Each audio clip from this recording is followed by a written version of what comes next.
Hello mga guys, tayo po ngayon ay nagpuputol ng gatong. Ang gatong ko po ngayon, at sayang naman din kung di ko gagamitin, ay ano ng palapa ng nyog. Anong tawag naman po nito sa inyo? Dito po sa Bicol, ang tawag po nito ay palapa. Palapa naman. Ayan.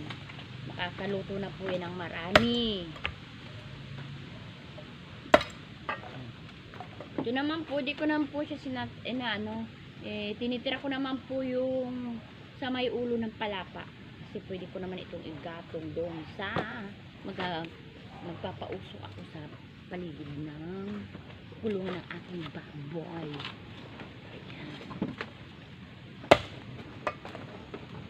Dito lang po kahaba.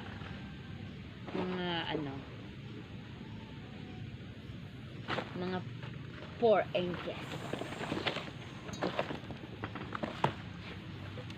para po tayo makatipid magamit ng gasol. Dito po sa baryo namin maganda talaga pong magatong.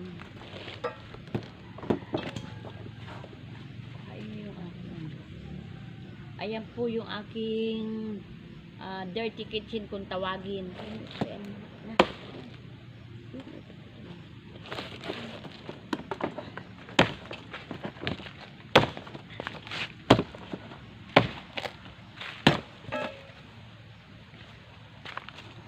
Ayan po ang dirty kitchen namin. Ayan, pawid po ang bubong.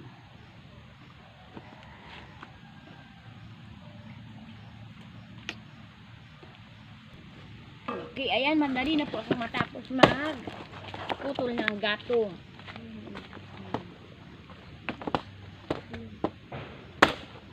Ito naman po yung pamangkin ko, nahihiya sa video. Siya po ang tagasalay ng gatong. Kasi kailangan po namin magtipid.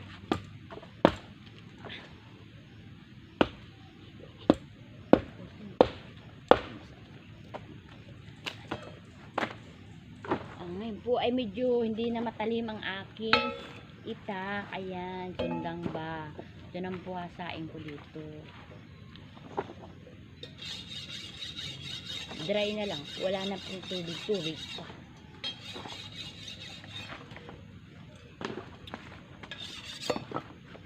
Lahat naman po ng gawain sa bahay alam ko. Kaya sige lang. Tingnan mo, matalim na po ang aking itak.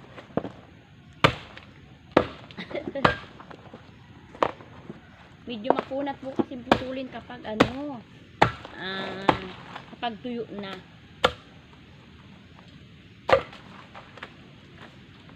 Ito naman pong mga ulo ng palapa gagatong ko po yan doon sa paligid ng kulungan ng aking baboy.